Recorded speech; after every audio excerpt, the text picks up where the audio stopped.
यह है class 10th mathematics का रिवीजन 1 का वन शॉट वीडियो, जहाँ पे हम 1 से लेकर के 5th तक जितने सारे प्रॉब्लम्स दिया गया है इसको हम सॉल्व करेंगे।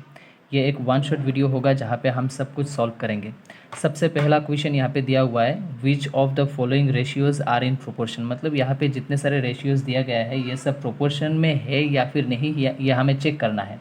बहुत ही आसान है। सबसे पहले हमें इसका ये जो रेशियो इसका वैल्यू क्या आता है, ये रेशियो इसका वैल्यू क्या आता है। अगर दोनों का वैल्यू बराबर आया तो हम कह सकते हैं कि ये प्रोपोर्शन में है, अगर नहीं आया तो हम कहेंगे कि ये प्रोपोर्शन में नहीं है। सबसे पहले हम एक नंबर चेक करते हैं, एक एक करके पूरा चेक करना होगा। बहुत ही आसान है। सबसे पहले ये देखिए, 1 नंबर पे हमें दिया गया है कि 12:21 एंड 32:56। तो इसको सॉल्व करने के लिए बहुत ही आसान है। सबसे पहले हम इसको चेक करेंगे, इसका वैल्यू क्या आता है। 12:21 इसको हम लिख सकते हैं 12/21। इसको अगर हम 3 से डिवाइड करें 12 को, तो 3 4 ज़ा 12 होता है। और अगर इसको 21 को हम 3 से डिवाइड करें तो 3 7 ज़ा 21 होता है। यानी कि 12/21 का वैल्यू आया हमारा 4/7। अभी इसको चेक करना होगा। ये है हमारे पास 32:56। तो इसको भी ऐसे लिखेंगे 32 डिवाइडेड बाई 56।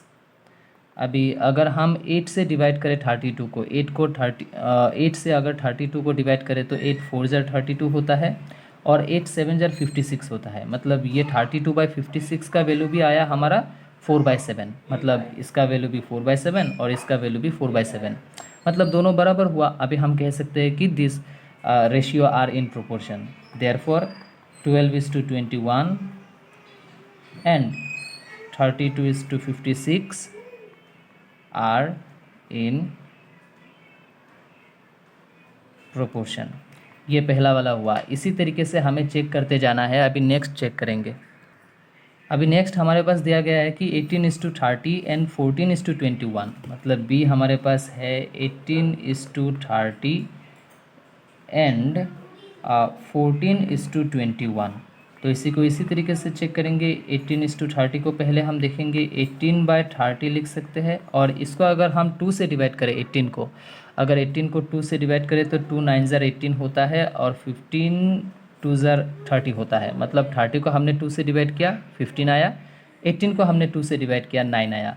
अगर 9 को हम 3 से डिवाइड करें तो 3 3 ज़ा 9 होता है। और अगर हम 15 को 3 से डिवाइड करें तो 3 5 ज़ा 15 होता है। मतलब इसका वैल्यू आया हमारा 3/5। अभी नेक्स्ट अगर हम इसको चेक करें, इसको 14:21, तो इसी तरीके से लिखेंगे 14/21। जहाँ पे अगर हम देखें तो 14 को 7 से डिवाइड कर सकते हैं। 7 2 ज़ा 14 होता है और 7 से 21 को भी डिवाइड कर सकते हैं। 7 3 ज़ा 21 होता है।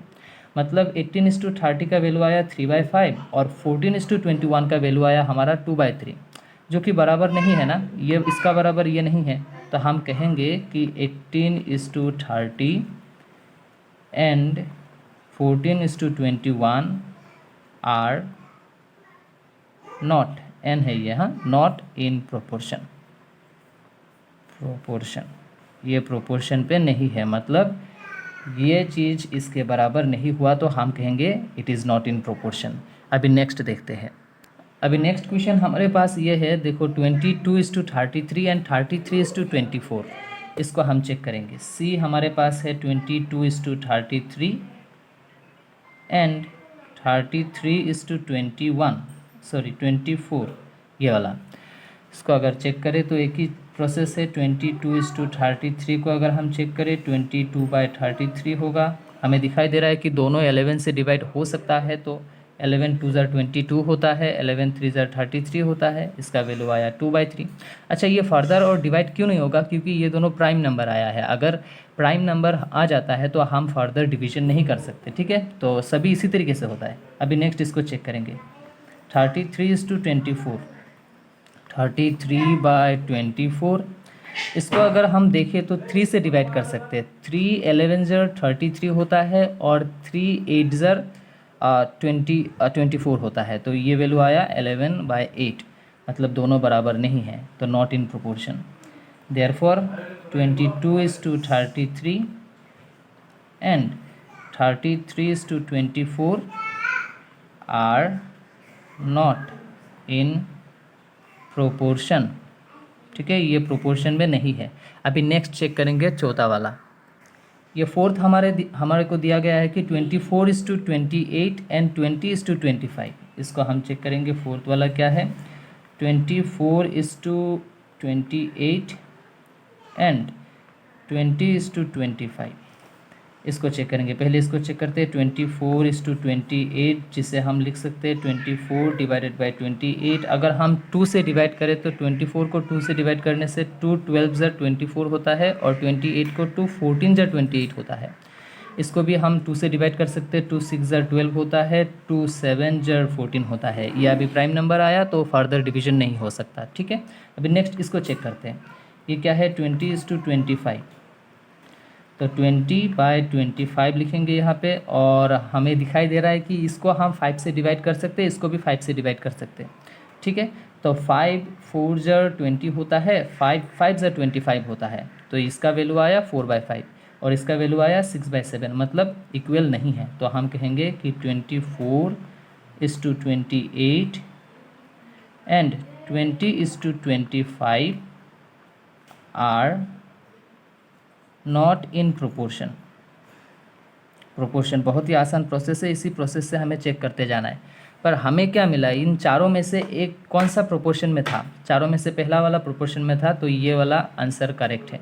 ठीक है, अभी हम एक एक करके दूसरा देखेंगे। देखिए, ये चारों में से हमारा ये वाला करेक्ट आया है। अभी नेक्स्ट क्वेश्चन हमारे पास है, which of the following sets of numbers are in proportion. मतलब ये जो 4 सेट ऑफ नंबर दिया गया है, इसका कौन सा प्रोपोर्शन में है, ये हमें चेक करना है। इसको भी चेक करने का बहुत ही आसान एक दूसरा तरीका है जिससे हम चेक करेंगे। सबसे पहले हमारे पास है सबसे पहला है हमारे पास 2 6 6 8। देखो, ये इसका प्रोपोर्शन है कि नहीं, इसको चेक करने के लिए बहुत ही आसान तरीका है। सबसे पहले करना क्या है, ये जो पहला नंबर है और ये लास्ट वाला नंबर है, दोनों को मल्टीप्लिकेशन करना है। बाद में हमें ये बीच का 2 नंबर, इन दोनों को मल्टीप्लिकेशन करना है। अगर प्रोडक्ट ऑफ दिस नंबर, मतलब इन दोनों को मल्टीप्लाई करके जो आंसर आया, इन दोनों मल्टीप्लाई करने के बाद जो आंसर आया दोनों बराबर हुआ, तो हम कह सकते हैं ये प्रोपोर्शन में है। मतलब product of this two number should be equal to the product of this 2 number. तो यही प्रोसेस है, पहले इसको और इसको मल्टीप्लाई कर दो।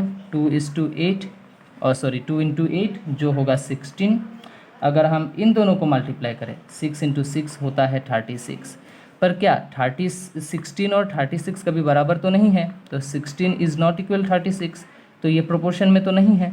तो हम कहेंगे this is not in proportion, not in proportion, not in proportion, not in proportion. ये हो गया पहला वाला। अभी दूसरा वाला हमारे पास ये है, दूसरा वाला है 10 20 30 60। 10 20 30 60, 10 20 30 एंड 60। बहुत आसान तरीका है, इसी तरीके से चेक करते जाना है बस।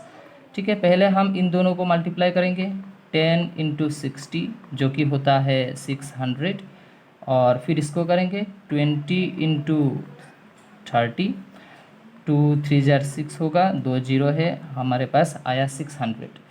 इसका भी 600 आया और इसका भी 600 आया, मतलब ये प्रोपोर्शन में है। So this is in proportion, these are in proportion. ये नंबर्स, ये सेट ऑफ नंबर प्रोपोर्शन में है, प्रोपोर्शन। ठीक है, मतलब ये दूसरा वाला अब हमें प्रोपोर्शन में मिला, ये वाला प्रोपोर्शन हुआ। अभी नेक्स्ट इसका चेक करेंगे, सेम तरीका है। अभी तीसरा है हमारे पास P Q, p² and q²। Same, पहले फर्स्ट वाला और लास्ट वाला मल्टीप्लाई करना है, तो p × p² क्या होगा, pq²। अभी इन दोनों को करने से pq × p²q, p एक 2 है, p 2 है यहाँ पे, तो p × p² हो जाएगा p3, q और q²।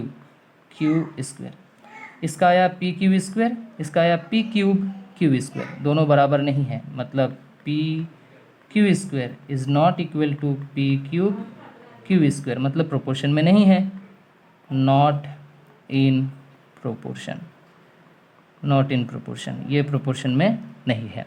अभी सेम इसी तरीके से हम चौथा वाला चेक करेंगे। फोर्थ नंबर हमारे पास है 6 20 4 30। फोर्थ नंबर हमारे पास है कि 6 20 और 4 30। सेम तरीका है 6 को 30 के साथ मल्टीप्लिकेशन जो कि 180 होगा, 20 को 4 के साथ मल्टीप्लिकेशन जो कि ओनली 80 होगा। दोनों बराबर नहीं है तो हम कहेंगे not in proportion, not in proportion. बड़ा आसान सा तरीका था। इसका कौन सा करेक्ट आया? इसका करेक्ट आया हमारा 2 नंबर वाला करेक्ट आया। ठीक है, तो बहुत ही आसान है। बस करना क्या है, पहले वाला और लास्ट वाले का प्रोडक्ट करना है। जो आंसर आएगा ये बीच दोनों का प्रोडक्ट करके उसका बराबर अगर आ गया तो हम कहेंगे प्रोपोर्शन में है, अगर नहीं आया तो प्रोपोर्शन में नहीं है। बड़ा आसान है। अभी नेक्स्ट हम चेक करेंगे तीसरा वाला। नेक्स्ट क्वेश्चन हमारे फिल इन द ब्लैंक्स दिया गया है। ये तीसरा वाला क्वेश्चन है। कुछ ऐसा दिया गया है कि fill in the blanks area of a circle. एक सर्कल का एरिया जो कि फॉर्मूला होता है A equal pi are square. A मतलब area, pi are square.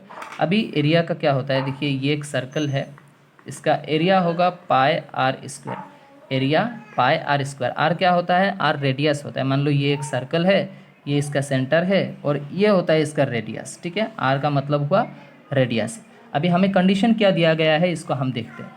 If A increases then R क्या होगा, मतलब अगर एरिया इंक्रीज होता है, बढ़ता है, तो आर क्या होगा।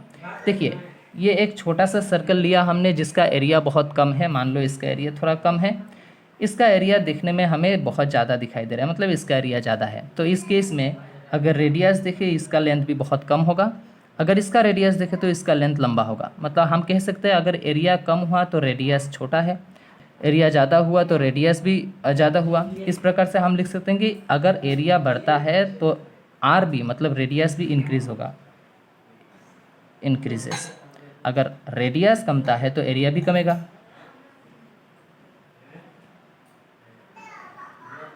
ये भी कमेगा। मतलब अगर एरिया इंक्रीज होता है तो रेडियस भी इंक्रीज होगा, अगर रेडियस डिक्रीज होता है तो एरिया भी डिक्रीज होगा।